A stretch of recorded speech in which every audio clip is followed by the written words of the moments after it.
I think it's more about people thinking about how it benefits them instead of how it benefits not just them, but everybody else as well. Mostly them, But because they mostly want them. Lamborghini. The Lamborghini, bro. I don't know what it is about this Lamborghini. Everybody wants it. I mean, I know what it is. It goes, you feel like you're on a roller coaster when you ride that thing. Literally, like, the guts in your body just, like, come up to your neck and you're like, oh my God, like, this is wild.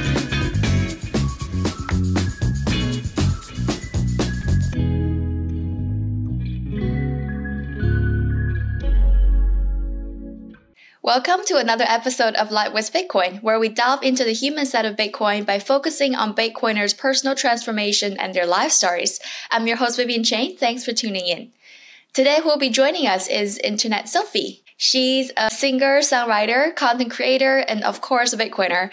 If you head out on Twitter, there's a chance you've already seen her viral cover of Rich Man North of Richmond music video.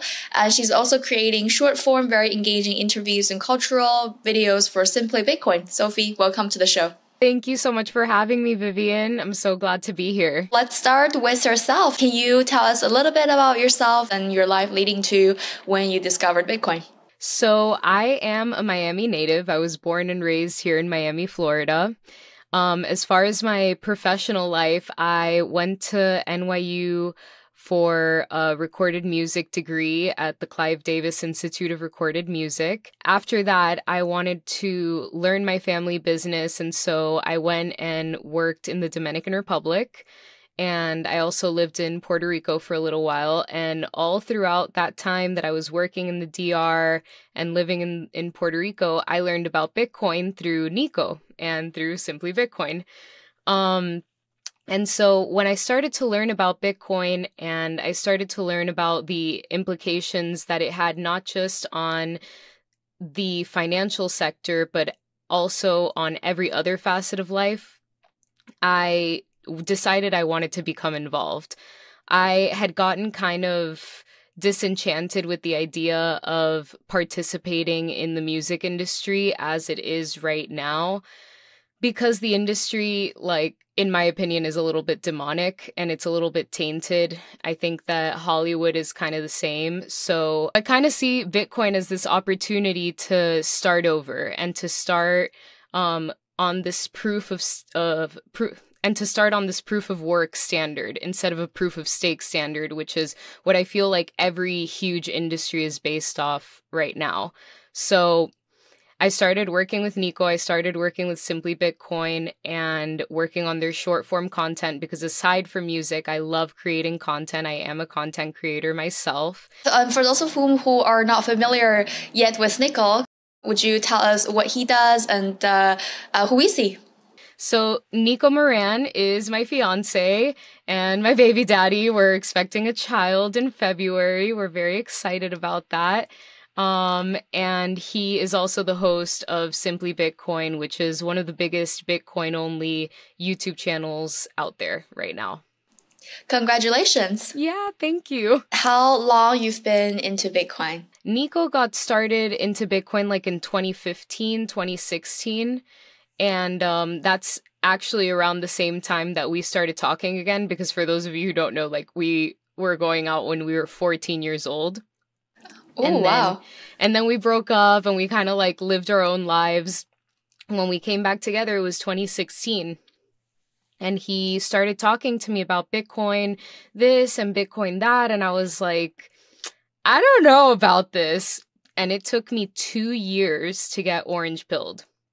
I was skeptical for 2 whole years. I had bought Bitcoin, even though I was skeptical, but for me to really understand it, it kind of took me having to leave to another country and understand how the banking system works and understand why a technology like Bitcoin is so necessary for the everyday man. And did you remember your initial reaction when Nico started talking about it? Oh God, I was like, this sounds like a scam. Which, to be fair, in my defense, it's the reaction that a lot of people have when they hear about Bitcoin. They're like, oh, not this again. It kind of sounded like the next tech stock. The part that really orange-pilled me about it was like, nobody's in charge of it and nobody can take it away from you.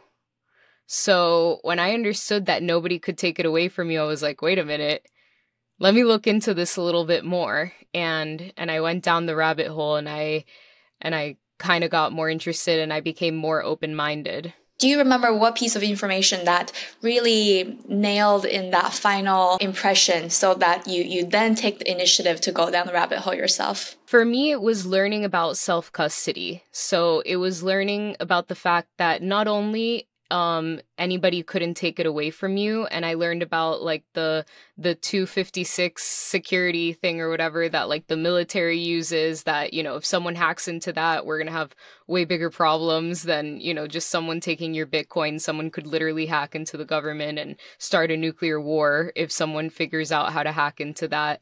Or what's it called? SHA-256. That's like the security measure or whatever that they use to encrypt Bitcoin, I believe. And, you know, for all the nerds out there, I'm sorry, I'm not technical. My thing is social media. But that's what I understood. And so that was a big part of it for me. And the other part of it for me was that you didn't have to ask anyone for permission. And that was a huge realization to me, because I always thought, like, as a very privileged American, that you didn't have to ask people to use your money. Like, you didn't have to ask the bank. You didn't have to ask the government. Like, the reality is that you kind of do. If you want to make a big transaction, or if you want to send money to whatever, you have to say why you're sending it. You have to say your reason. You have to explain yourself. And I'm a very rebellious person. So by nature. So I didn't like that at all. And just the fact that Bitcoin allows you to say F you to all of those people asking you why, and, you know, charging you for it at the same time because they charge you fees. It was an incredibly empowering feeling. And for the couple years leading to the point you were fully entrepreneurial, did the fact that he was constantly trying to talk to you about Bitcoin affected your judgment about the person? Because I'm sure there are a lot of people out there who are Bitcoiners themselves and they're trying to entrepreneur their partner, but if the relationship is not solid enough, they're maybe concerned about if this is going to affect their partner's judgment about themselves. So did you experience similar things? But given you've known him for so long, what was it like? Yeah, that's kind of the thing. Since we've known each other since we were kids, I was very patient and I was like, okay, just explain it to me more, whatever, like I'm here to listen. But really it did get to that point where I would bring up something completely unrelated to finance and he would be like, you know what would fix that? I'm like, don't say it. I'm going to say it. Don't say it.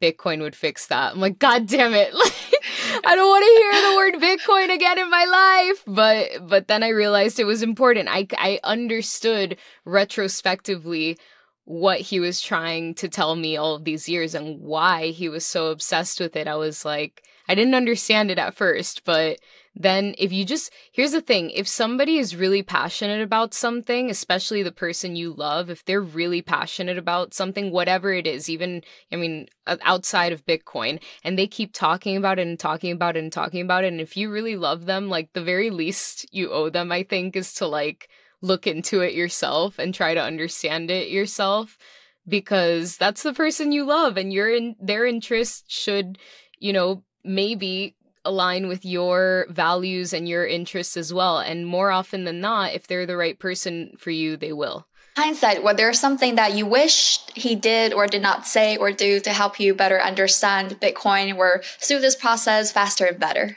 So Nico is a very blunt person, and with that means that he just doesn't sugarcoat anything. And I think that in essence, part of the orange pill, like think about the color orange. The color orange has a little bit of red in it, right? So it has a little bit of that red pill vibe, which is the truth. And sometimes the truth is difficult to swallow. And that was the case for me. Actually, like it was very difficult for me to accept that all of these institutions that I grew up thinking were correct and were guiding me in the right direction, and like this sense of security that I had my whole life was actually all an illusion. And so, to be honest, I wouldn't change anything or any of the ways that he explained Bitcoin to me, because I think that a firm hand and like a firm method of explaining these things is necessary in order for things to get through to you. One of the things that I always say in a live stream that I have on TikTok called Satoshi's Angels, I do it every Wednesday with these girls from Bitcoin Magazine, Andrea and Isa, is that it's going to take something very catastrophic for the masses to understand how Bitcoin really is important in their lives.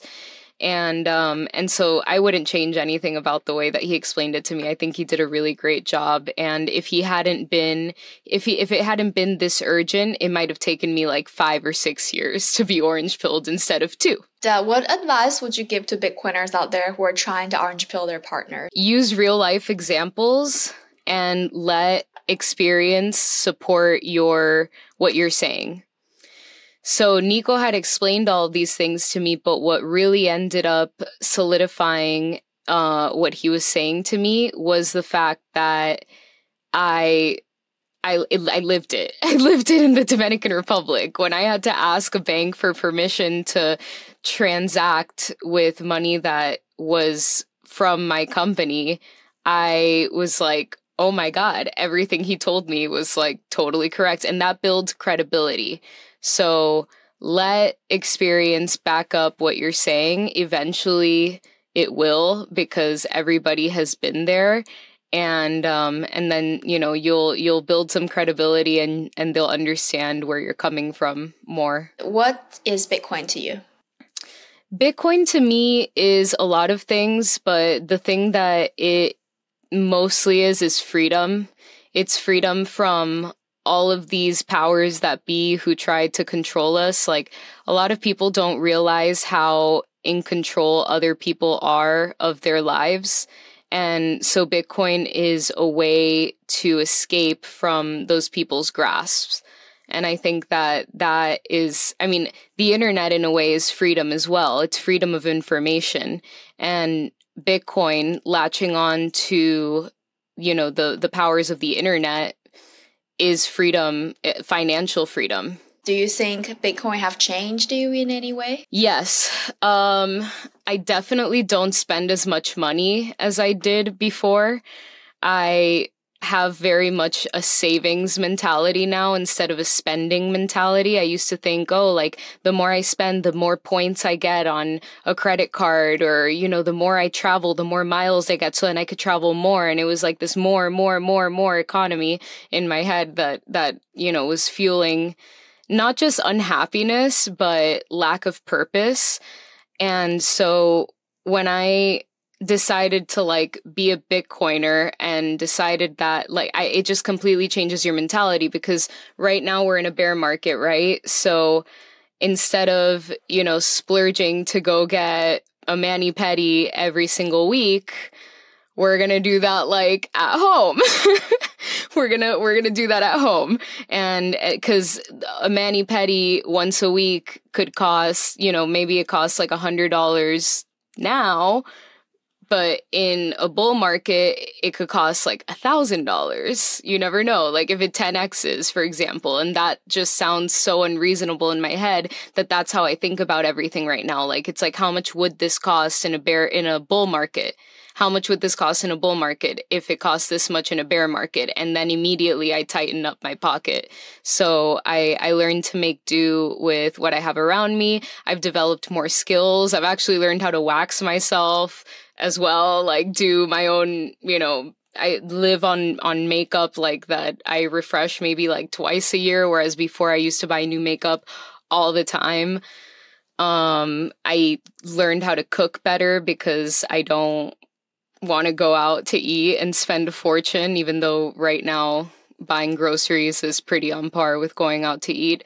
But yeah, basically I sharpened my skills so that I don't have to spend as much money so that I can buy more Bitcoin. This is a common thing I've seen among Bitcoiners is that Bitcoin, instead of just being an investment decision, it ended up changing almost every single aspect of our lives, our lifestyle, how do we approach money, and our own consumption model, food. It's everything. And I'm gonna play the devil's advocate here. How do you see the relationship between the present and future as Bitcoiners? Because Bitcoiners, we all hodl and we all stack sats, and we have this low time preference where we are willing to sacrifice the short term gains for delayed gratification. But how do we balance stacking sats and do whatever you can to buy Bitcoin today versus living your life today and actually go out and enjoy some of the things that you just mentioned and do spend that money? Absolutely. I think about that all the time. And so what I do is I prioritize. I think Carla from the Crypto Couple said it best. Like, she's like, there's people who say, hodl all the time, but like, just stay solvent. You're not going to like stop paying your bills in order to buy Bitcoin. You're not going to like not get married and have a wedding in order to save. I mean, maybe some people will, but like in order to save Bitcoin. Me personally, like, I very much value, marriage and the church, and I want to have that experience with my soon-to-be husband. So that's just me. But like, basically prioritize, like a mani-pedi is and going out and whatever. Like, just these small little things aren't as important as the bigger things that you might want to have, spend your Bitcoin on. Some people see it as like a family vacation. A family vacation is an experience that you and everybody will remember for the rest of your life. And that's worth it to some people. So I think it comes down to whatever is worth it to you and whatever you prioritize. Yeah, I guess the message here is really to still think about what's important to you. And Bitcoin is important, but it shouldn't be at the very top of the chart where everything else go under, because we're buying Bitcoin because we want a prosperous future. Exactly. And if we cannot take care of ourselves well enough today, then where's the future? Don't just hodl Bitcoin, also hodl your precious memory, and to create this memory along the road. And it's not all about the future, it's also about the present moment and how we get to the future. And then I think that's equally important for sure. And absolutely. you are in Miami. So Miami has made many headlines for its growing crypto-friendly ecosystem in the past couple years, and they're aiming to position Miami as a leader in embracing cryptocurrency for different functions. So I can imagine they've gone through lengthy effort to create the framework, and this includes the MiamiCoin, which is Miami's own cryptocurrency. Growing up and living in Miami, do you think their focus on blockchain helps build awareness around Bitcoin in the city among ordinary people? I'm going to be super honest with you, and it's no hate, no tea, no shade to Miami people, but we just don't value things like that here. People in Miami value status, going out, the social life, and I think that that's one of the reasons, honestly, that the Bitcoin conference didn't do as well as we predicted it would have in Miami. I think that's why it's moving to Nashville. I think that people in Nashville, like, maybe culturally have different values to people in Miami. And I'm not saying that people in Miami are stupid, but we just don't value the same things. Like, that's why so many people, if you ask anybody on the street, they're all buying Ethereum.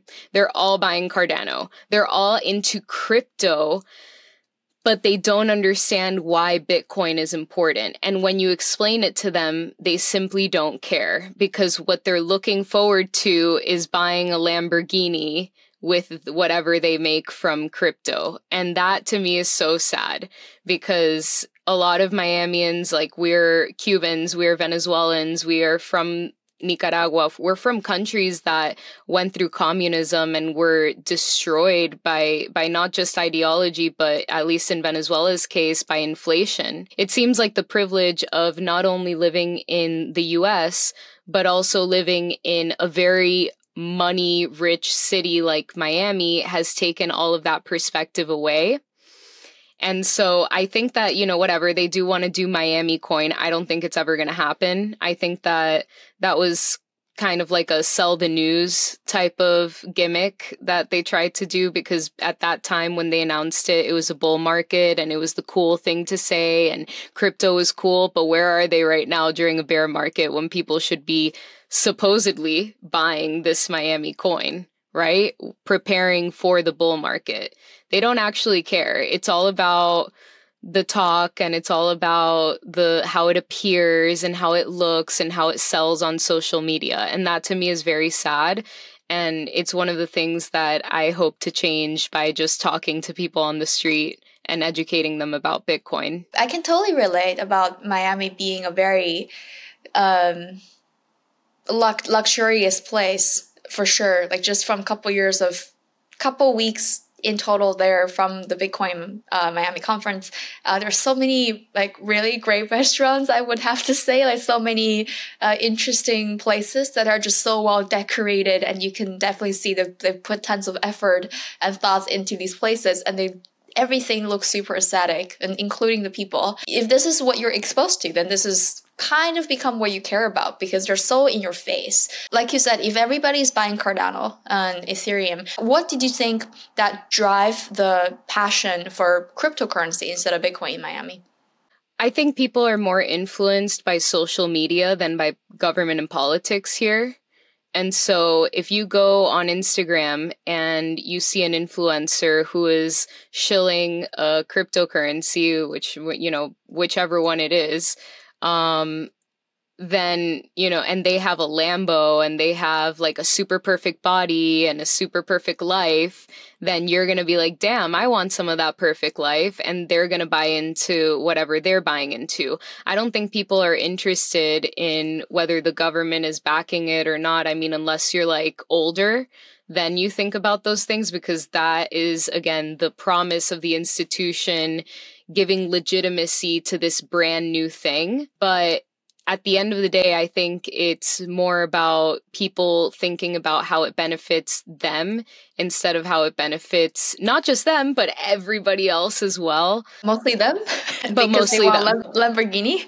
The Lamborghini, bro. I don't know what it is about this Lamborghini. Everybody wants it. I mean, I know what it is. It goes, you feel like you're on a roller coaster when you ride that thing. Literally, like the guts in your body just like come up to your neck and you're like, oh my God, like this is wild. But, is a Lamborghini really more important than changing the entire structure of our economy and the world? I don't think so. As far as Bitcoiners know, Lamborghinis are overrated. Yes, correct. And that's part of the thought, the thinking, that's part of the perception shift that happens when you become a Bitcoiner. You stop valuing all of these superficial things as much, and you start valuing things like, where does my meat come from? Is it grass-fed? Exactly. How many steps did I get in today? Like it really forces you to grow up and to prioritize different things. So I think that Miami has a little bit of growing up to do in that respect. And I think that there's like way too much crazy fiat money that makes it so that it's hard to see it that way and to understand that this could all be over in a second if the dollar crashes or if something like BRICS takes over the dollar. But nobody knows about that. Nobody knows what BRICS is. Nobody understands really what's going on in the world. They're just living their day-to-day life, and they are consumed by other people's lives online. For the fact that people seem to get affected or be influenced from social media more than anything else? Is that why you're striking to make Bitcoin fun, sexy, and cool? Yes, that is the whole entire thing. I realized that people are not going to care about anything unless it's fun, sexy, cool on social media. And so I thought I was looking at a lot of content that people were making, and it was so serious and it had so many deep implications. And like, I love that type of content, but I know that my friends are never going to watch a video like that in their life if their life depended on it. Like, they want to see Paris Fashion Week. They want to see Paris Hilton. They want to see Kim Kardashian. They want to see all of these people, you know, living their life. And I have to somehow create that same type of formula for Bitcoin. And it's hard because Bitcoin does have very serious implications. It's hard to make Bitcoin funny, even though I give a lot of credit to memers and a lot of credit to just people on Twitter because they're funny as hell. I'm not that funny, but like it's hard to do it. And right now what I'm working on for Simply is merchandise for women, where we're making shirts that say stacking sats is sexy. And I am very excited to launch that because I think if women just decide like, wow, this is a really cool t-shirt, like I'm going to look up what stacking sats even is. Oh, it's about Bitcoin. Oh, what is stacking sats? Oh, so you're saying if I buy Bitcoin now, like it's going to be worth more later. And then your mentality starts to shift. Well, maybe I could buy Bitcoin now and then save the money that I was going to use to do X, Y, and Z so that I can have money later. And then you start to understand the self-custody thing and all of, you know, the deeper implications. But it could just start with a shirt that you thought looked cool online. It could just start with a meme that you thought was funny. And then you start to look up the deeper meaning behind all of that. But it's really important for the marketing and mass adoption of Bitcoin to make it to make people level with you, because they're not going to understand all of these bigger things if they don't like it on the onset, if they don't get to step one. Right. And I've checked out many of your YouTube shorts interviewing pedestrians and these mini little dramas that you put together. Those are great. And what is your general impression of Bitcoin awareness level in Miami from your interviews with people on the street? We're not even talking about adoption at this point. We're talking about awareness. What is the general level? So everybody is aware of Bitcoin. I would say that 80% of the people I talk to about it roll their eyes and they're like, oh, Bitcoin. Because like Bitcoin, I don't know why Bitcoin has this. I mean, I do understand a little bit. Bitcoin has this association to like the bros, like the finance bros, and like not like the rich finance bros, but like the scrappy ones. So I think a lot of people like just like roll their eyes when they listen to Bitcoin. And I think it's obviously from ignorance, and they say it themselves. I was like, well, why don't you buy some Bitcoin? I ask a lot of people, why don't you just buy some Bitcoin? They're like, I just don't know enough about it. And they give themselves so much self-importance. They're like, I don't know enough about it, and I'm not going to invest into something that I don't know enough about. It's like, bro, you probably also don't know how an iPhone works, but you use an iPhone. You probably don't know how the internet works. Like, let's be real. A lot of people don't understand that there's like multiple wires crossing underneath the ocean to make the internet work, but people use the internet anyway. So it's very interesting to see how people react to it. A lot of people get upset when I tell them that I'm from a YouTube channel called Simply Bitcoin. They're like, oh, I don't know anything about Bitcoin. They think I'm going to like put them on the spot. And I'm like, no, like, I'm just, you know, maybe we can have a conversation and I can tell you about it. And then, you know, you could learn a little bit more about it.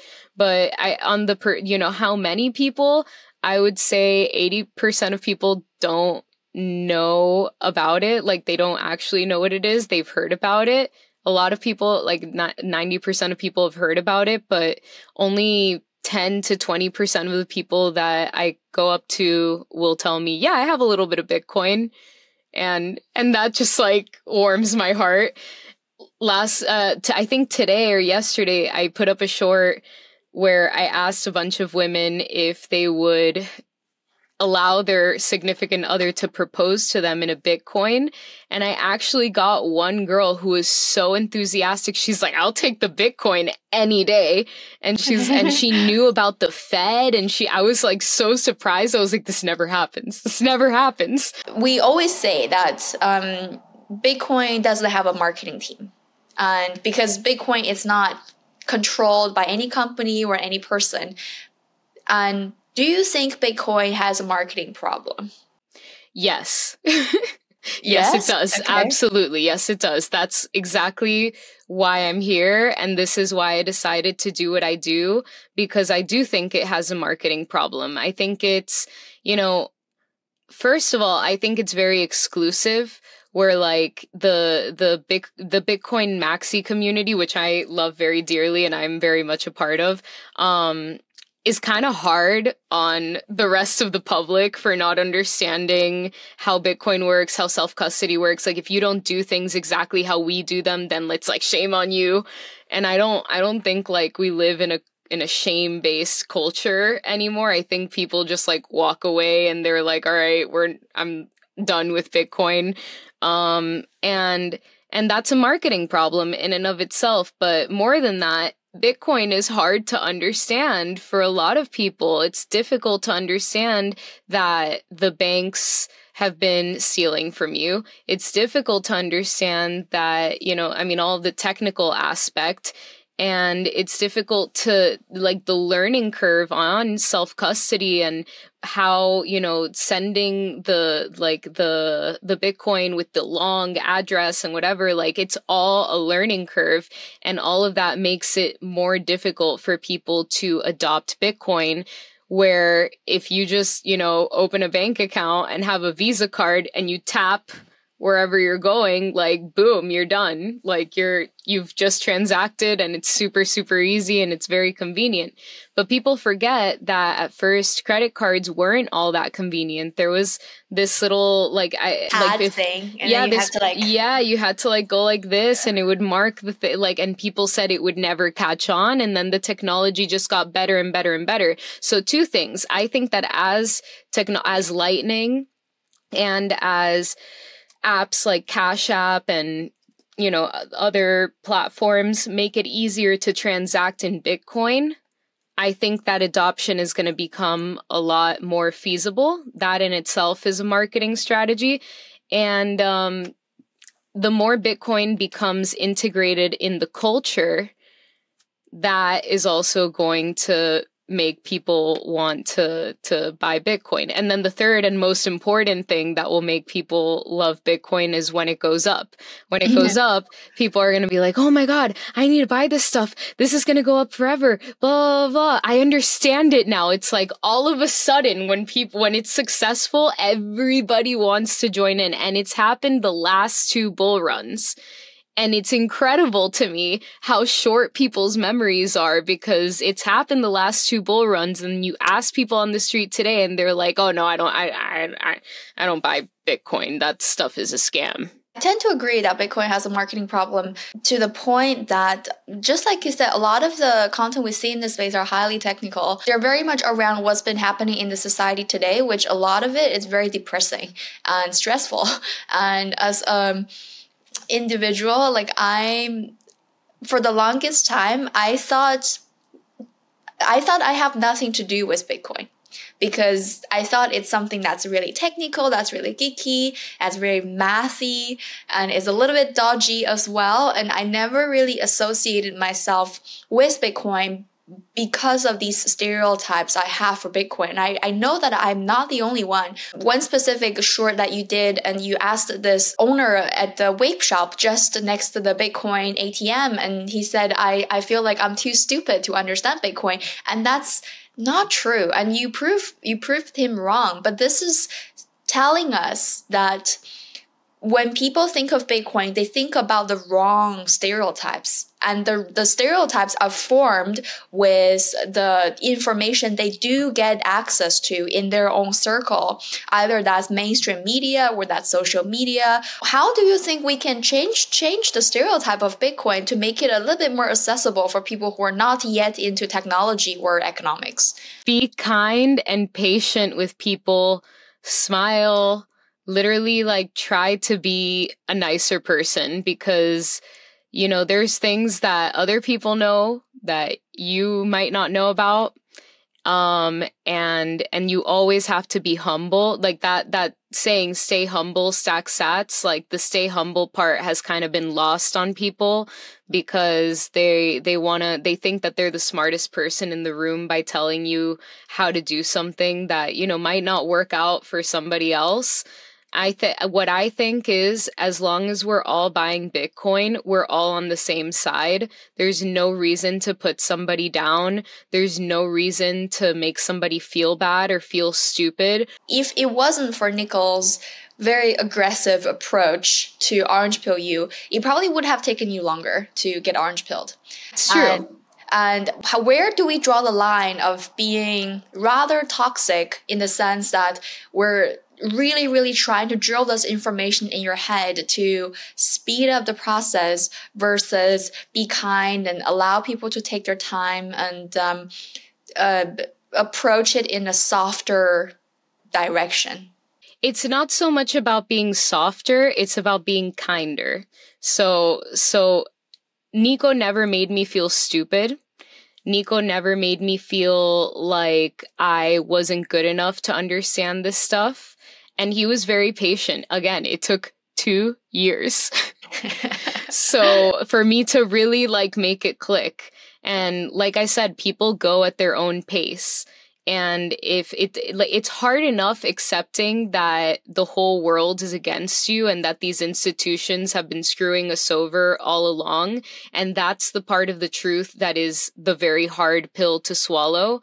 And when I mean like he was like very firm about it, it means that like he wasn't like, okay, well, maybe fiat is kind of good. Like, no, it was like, no, like, let me tell you about this and this and this and this and that. You can be firm on your stance while also practicing kindness. You can stand firm in your beliefs while also not putting the other person down or making them feel stupid. So, and you can be patient with people. Like, they're not going to do everything that you're going to, the way that you're going to do it the first time around, but it takes time. It takes time for people to come around. So just be patient, be kind, and stay firm in your beliefs. And do you believe everyone can be orange pilled? Absolutely. I orange pilled my grandma the other day. Oh yeah? And how did you do that? I explained to her, like, with a lot of patience and a lot of kindness, how it works, you know, and people, here's the thing, like, people will come back at you aggressively, and they'll be like, but if this and this and that, then this and this and that, framed in a question, whatever. And you explain to them, like, step by step with clear rhetoric, this is how you do it. And that's part of standing firm in your beliefs. When you really believe in something, explaining things clearly like you would to a 5-year-old comes easily. So, because you've thought about it for so much. That's basically how you do it. So if you could do it to, you know, your grandmother, you can explain Bitcoin to a child, you can explain Bitcoin to anybody who's just willing to listen, stay curious, ask questions. And if you're willing to be patient and explain to them, like, and stay firm in like what it is that you're explaining to them, anybody can be orange pilled. Well, we'll see about Warren Buffett in that case. Well, Warren Buffett has his own interests. He has his own interests. I don't think he's stupid. I think he knows that Bitcoin is awesome. And I think that he has a set of beliefs that don't allow him to admit that he has been part of the machine that has been screwing people over. I mean, it's a very tough thing to accept. And so I don't blame Warren Buffett. I would also probably do things to protect my interests too if I was like 85 years old, even if it's not the right thing to do. But I think he knows. A lot of people know. This guy, the SEC chair or whatever, Gary Gensler, the guy who's trying to like stop the Bitcoin ETF from happening.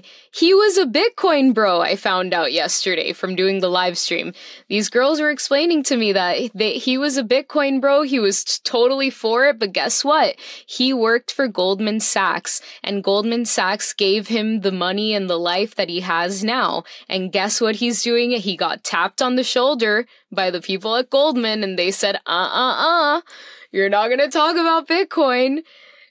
You're going to talk about why Bitcoin is bad and why crypto is bad, because crypto has screwed over a lot of people.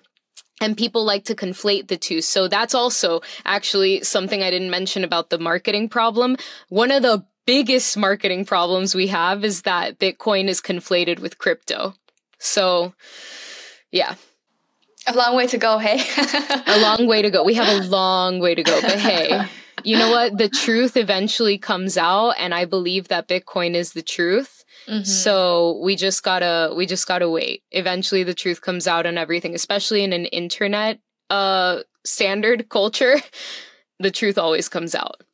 And you just said, unless something catastrophic happens, there's no way people are going to change. And what does it look like? It's what do you think it will look like for that process to happen? Like, what kind of things need to happen? Because we're already seeing bank runs. We're already seeing banks collapse. And if people get educated on the current monetary system, we'll very quickly realize that this is a house of cards, and we're very, very close to the breaking point. What do you think it will look like? I think it's going to come in the form of not just a housing crisis, but a currency crisis. It's going to come in the form of hyperinflation and people not being able to pay for their groceries. They're not going to be able to pay for anything. And eventually they're going to realize, why can't I pay for this? I am making $2,000, $3,000 to $5,000 a month. Why isn't this enough money? This used to be enough money. I did all of the things that they told me to do. I went to college. I have $100,000, like a year job. I'm part of the 1%. Why am I not able to afford things? Yeah. Then it's going to hit them. And that, like, people think that it's like catastrophe in the sense of like a natural disaster or something like in the 2008 financial crisis. I mean, personally, I think that we're very near there because people, again, like can't afford things. But the catastrophe is the realization that you can't trust these institutions. You can't trust the government. You can't trust anybody. And that is very demoralizing. That'll make people commit crimes. That'll lead people to, suicide, to just do things that are catastrophic. And that's when you realize, wow, like, what is it that needs to change? And I think that it starts with the money, because as Nico has said, it's the base layer of foundation. If the money is broken, everything else cannot function.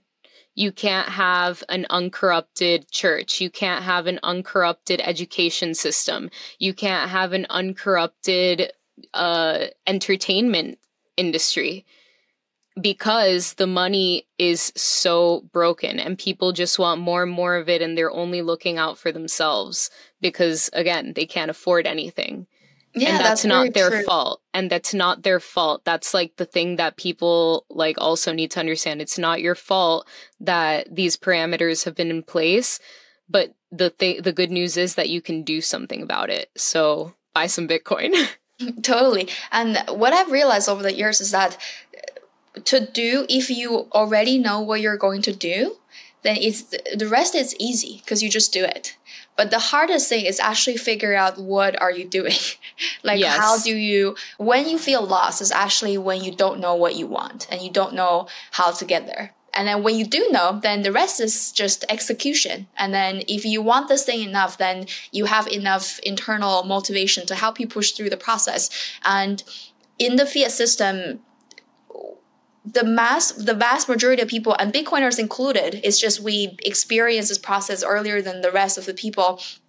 is that we realize that we have to let our ego aside and just accept that we've been tricked and we've been manipulated in this debased system, and have the courage to say, okay, I was tricked and now I need to look into something else, rather than living in that denial. And I think a lot of people will eventually go through this process, and a lot of people may not be able to set their ego aside to the point that they can get around it. So they will continue to live in this denial and defend the system, even if they're not the head of Goldman Sachs or something, just because it's more painful for them to admit that they've been tricked than finding a new solution. Yeah, there is something that a life coach told me a really long time ago that has always stuck with me, and it's that people will do more to avoid pain than to experience pleasure. So accepting and putting your ego aside is extremely painful, and you, as like from your animal brain, are going to do more to avoid feeling like that than to actually put your ego aside and do what you have to do to make a better tomorrow. And that's part of the catastrophe that I was talking about earlier. Like, that is one of the things that I experienced that was very difficult. It was so hard to put my ego aside and to be like, Nico, you were right. I understand what you were trying to tell me now. I get it.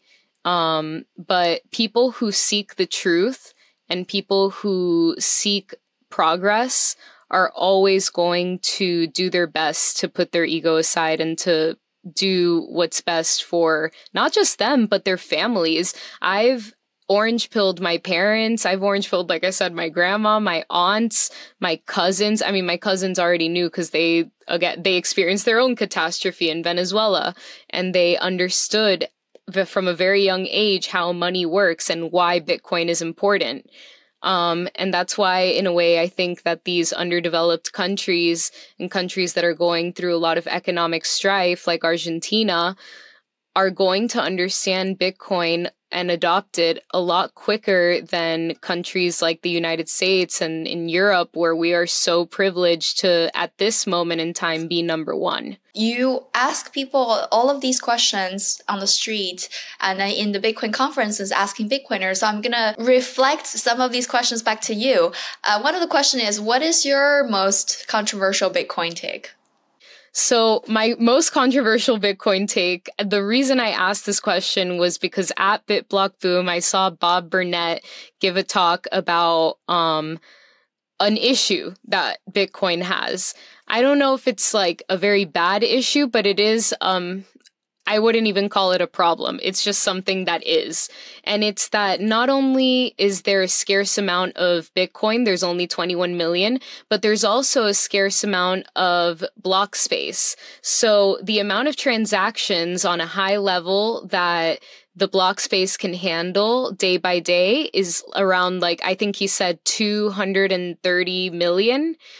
There are 300 million companies around the world, and there are 8 billion people in the world. So what does that mean? That the base layer of Bitcoin isn't going to be able to sustain all of these transactions, which is why more and more Lightning is becoming so crucial. But on a bigger scale, what he is implying, like what this situation implies, is that not everybody is going to be able to have self-custody. So when you explain it like that, the things that orange-pilled me, that made me believe like, wow, we really need this, I'm not going to ask anybody for permission, I'm going to be whatever, like that issue of nobody being able to take away your Bitcoin, that issue is eventually still going to stay, even on a Bitcoin standard, because not everybody is going to be able to have their own Bitcoin in self-custody. It is going to be impossible. People are going to be borrowing, essentially the people who have Bitcoin in self-custody now have become the banks.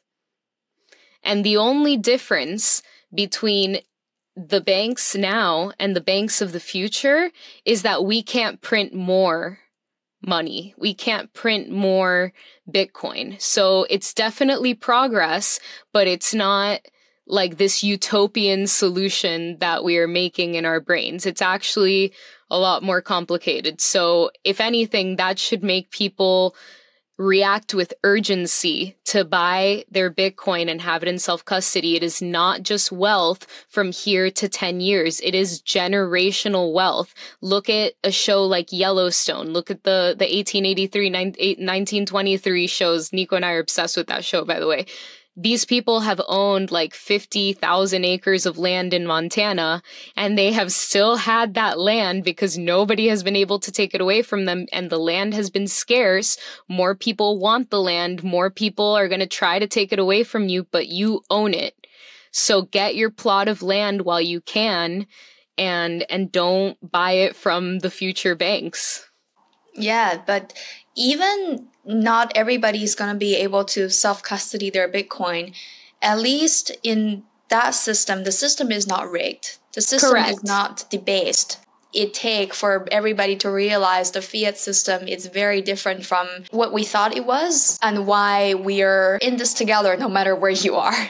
Yes, on a fundamental level, these banks don't have the right to make money for free that you have to work for, right? So in the future, yes, like you might still have the system where you have to, where some people will know where your Bitcoin is, you don't have self-custody, whatever.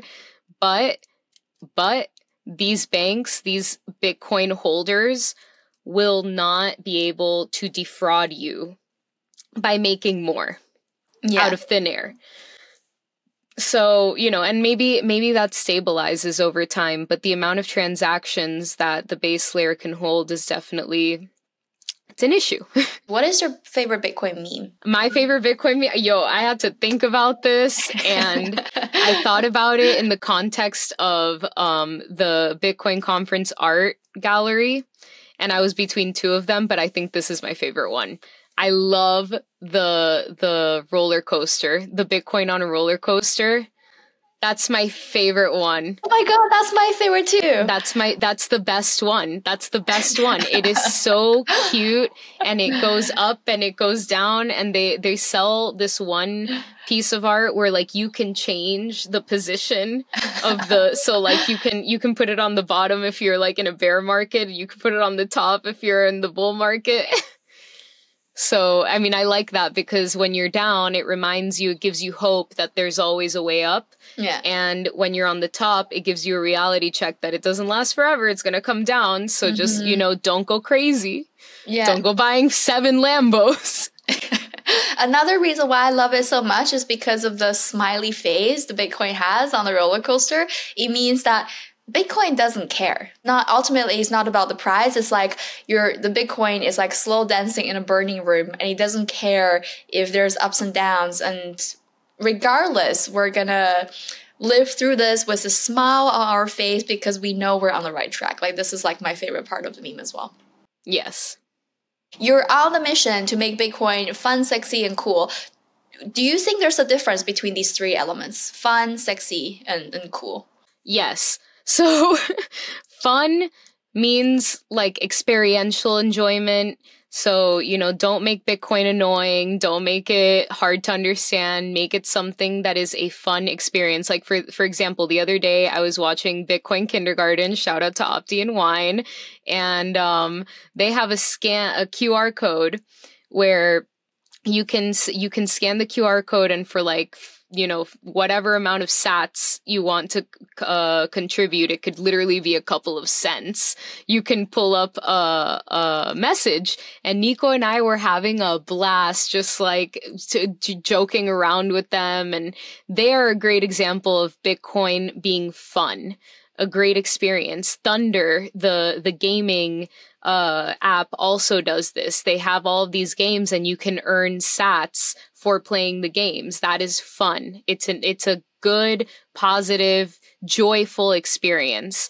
Now, cool is the social media aspect that I was talking about before. How do you make Bitcoin cool? You know, maybe start highlighting the fact that like you can travel the world you make a travel vlog and you're like, let me tell you about how I crossed 5 different countries with X amount of money by just memorizing a couple of words in my head. Like, that's cool. That's innovative. That's really, wow. Like, let me tell you how I don't own a credit card, but I can still use the tap system with my phone, or with there's like these little stickers or whatever that you can use to send Bitcoin. That's the technology innovation part of it, also combining it with a good experience. And then the sexy part is like, bro, we need more girls. We need more like good looking, like influential people in Bitcoin. Like, we just do. Like, they are the spokespeople. They are the people that are going to make it so that other people are like, wow, I want to buy that. Like, when you go to a store and you see this beautiful girl with the makeup is perfect, whatever, and she's holding this tiny little purse. I want that little purse because she looks sexy as hell. I want to look sexy like her. And so that is like, more of a marketing part of it. But I think that the 3 of them are very important. And that is going to take Bitcoin to the next level when it comes to adoption, because a lot of people want to believe that just on principle alone, people will adopt Bitcoin. But again, that's going to take catastrophe. And I personally don't want everybody to have to buy Bitcoin at their lowest point. I would like to get people to buy Bitcoin before we reach that level. So if you make Bitcoin fun, sexy, cool, just maybe, you have a hope that people will adopt Bitcoin before we get to that very dark place. With your effort creating fun and sexy, cool Bitcoin content, do you see any specific demographics or group of people that you believe will be particularly important to target when trying to make Bitcoin fun, sexy, and cool? And how do you approach engaging with these audience? Young women. Young women are my number one demographic, because most women in the world, a lot of people don't know this, but a lot of, I think like, I don't know, it's like some absurd number of women in the world are unbanked. They don't even have a bank account because they let their husbands manage all of the finance. But women are the ones who do all of the purchasing, and they are the main demographic when products are making their marketing plan. They target women. So I'm targeting women because they're the ones that have the voice and the power and the purchasing like stick in the household. And I think that on a grander scale, even if they're not part of a traditional family, if they're a single mom, if they're, a widow, someone who doesn't have a man in their life, it is extremely empowering to have your own Bitcoin and to be able to have something that is hard money, a hard investment that nobody can take away from you. And so the way that I approach women about this is like, we want to empower you. We want you to have this piece of information so that you can have something in the future to call your own. If you become part of this, you are going to become part of something bigger than just, a mutual fund investment or an IRA or whatever. This is generational wealth that you're setting up for not just yourself, but your kids or your pet, whatever, like whoever you want to leave that money to. It is money that nobody can take away from you for the first time ever. Working on the front line of making Bitcoin on the entertaining side and cultural side, do you see anyone else in the space already doing this in their own formats? Anyone you want to shout out? Absolutely. I love what Nico and Opti are doing on Simply Bitcoin. Of course, they're like my number one in my heart and in my soul. I also think, honestly, the crypto couple are my favorite content creators in Bitcoin. They are so incredible, so funny.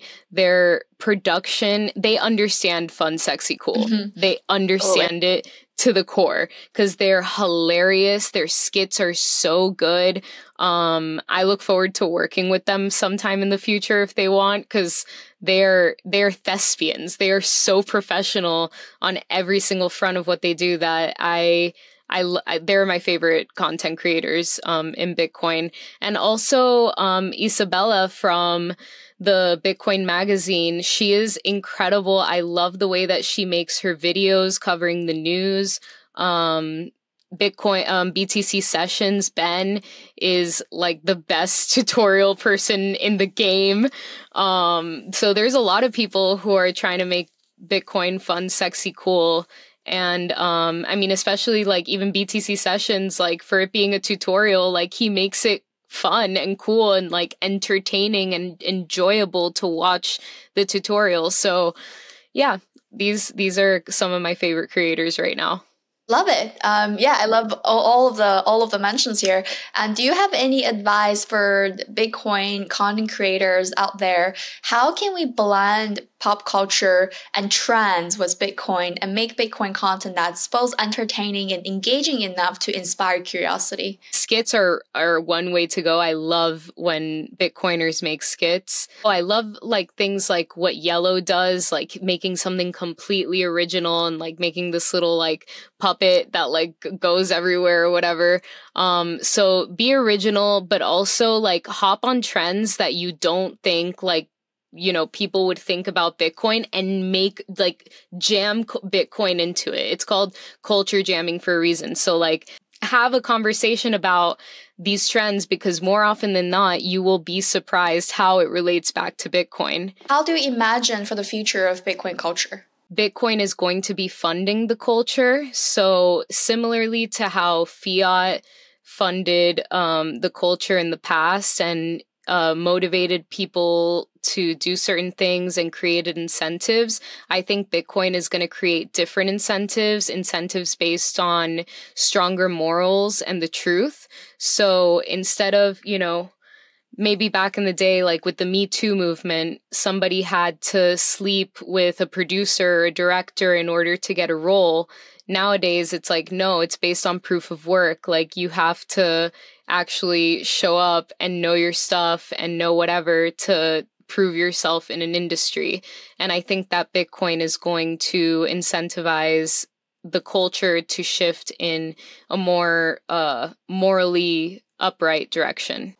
I'll circle back on the proof of work point. And you mentioned at the very beginning that there's a huge difference between Bitcoin and other cryptocurrencies in the fundamentals of proof of work versus proof of stake. So in your opinion, what are the difference of the two and why people should care about proof of work and not proof of stake? Because proof of work is the truth and proof of stake is perception. It's like telling the difference between a fact and an opinion. Everybody can have an opinion, and whoever is the most popular has the most strong opinion, right? But a fact is a fact. Whether you're strong, weak, poor, rich, whatever, when you state a fact, it's true because it's based on empirical evidence, not because you want something to look a certain way or to appeal to a certain type of person. Like, no, proof of work is proof of work. It is the truth. It is there. It is like when you solve a math problem and you see all of the steps that someone took to get to their answer versus, you know, copying the other person and putting whatever they put down because that's the smartest kid in the class. And your videos, of course, serve a great touch point. They may not think about it today in a serious way and they're like getting a laugh out of it and it's entertaining for them. But something would have stayed because they've watched a whole content that's interesting to them. So there's great value and very, very powerful in the long run to help people move on with their lives with Bitcoin. So having said that, how do we stay close to your work? You guys can follow me on Simply Bitcoin TV. That is where all of my short format content for Bitcoin is posted. I also have a personal page that has nothing to do with Bitcoin. It's my music and like TikTok page, which is Internet Sophi. You can also follow me at Internet Sophi on Twitter and on Instagram and all platforms. It's Internet Sophi. Thanks a lot, Sophie, for joining us today. We'll be for sure to stay close to your work through Simply Bitcoin and all of the amazing covers you do on Twitter. Thank you so much for having me, Vivian. If you like this content, please like, subscribe the channel, and like the video. I'm your host, Vivian Chain. Thanks, Sophie, again for joining today, and we'll see you in another episode.